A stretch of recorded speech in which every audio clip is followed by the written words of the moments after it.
एखादं चटका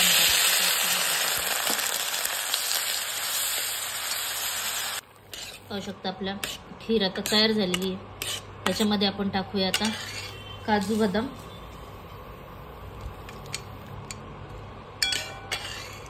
आणि विलायची पावडर टाकूया, म्हणजे विलायच्या पावडरनी टेस्ट खूप छान आहे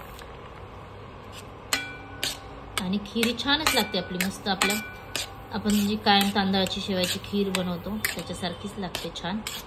तर तुम्ही नक्की अशी ट्राय करा उपवासाची खीर।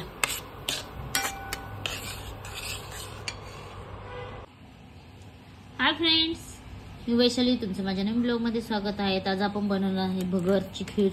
कोणी भगर कोणी वरीचा तांदूळ बोलतो, तर त्याची खीर बनवणार। त्यासाठी घेतलेली आपण भगर, साखर, विलायची पावडर, काजू बदाम केलेले बारीक करून आणि दूध घेऊया।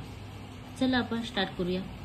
मध्ये आता तूप टाकून घेतलेले आपण, तूप पूर्ण आपलं वितळून गेलं की त्याच्यामध्ये आपण आता भगर टाकूया भाजायला। तर त्याच्यामध्ये आपल्याला आता ही भगर टाकायची, मस्त आपल्याला भाजून घ्यायची।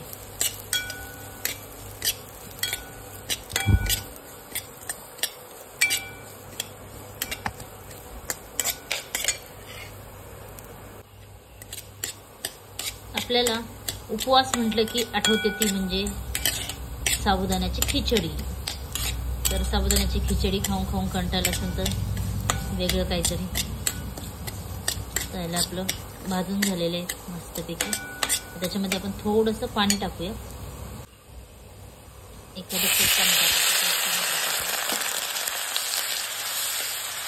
पाणी टाकलेलं आहे। त्याच्यावर 5 मिनिटं आपण झाकण ठेवून देऊया।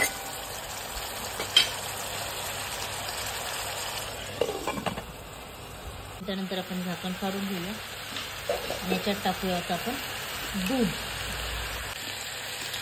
तुम्हाला हवं तर तुम्ही पूर्ण दुधातही शिजू शकता। दूध टाकलेलं मस्त, त्याला आपण हलवत राहूया म्हणजे खाली लागणार नाही। सारखं हलवत राहायचं नाही तर आपली भगर खाली लागेल। थोडासा येलो येलो कलर आलेला आहे, तर हे गाईचं तूप असल्यामुळे आलेलं आहे।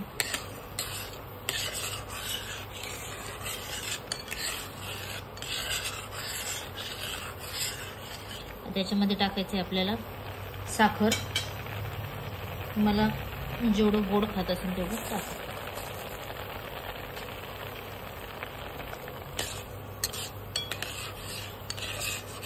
साखर टाकल्यावर परत पातळ होणार।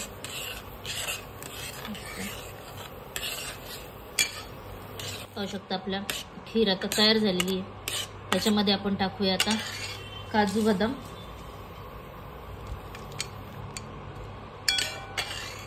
आणि विलायची पावडर टाकूया, म्हणजे विलायच्या पावडरनी टेस्ट खूप छान आहे आणि खीर छानच लागते आपली, मस्त आपल्या आपण जी कायम तांदळाची शेवायची खीर बनवतो त्याच्यासारखीच लागते छान। तर तुम्ही नक्की अशी ट्राय करा उपवासाची खीर। मित्रांनो, पाहू शकता आपली उपवासाची खीर मस्तपैकी अशी तयार झालेली आहे। तर तुम्ही नक्की अशी ट्राय करा, पाहू शकता। भेटूया पुन्हा नवीन ब्लॉगमध्ये।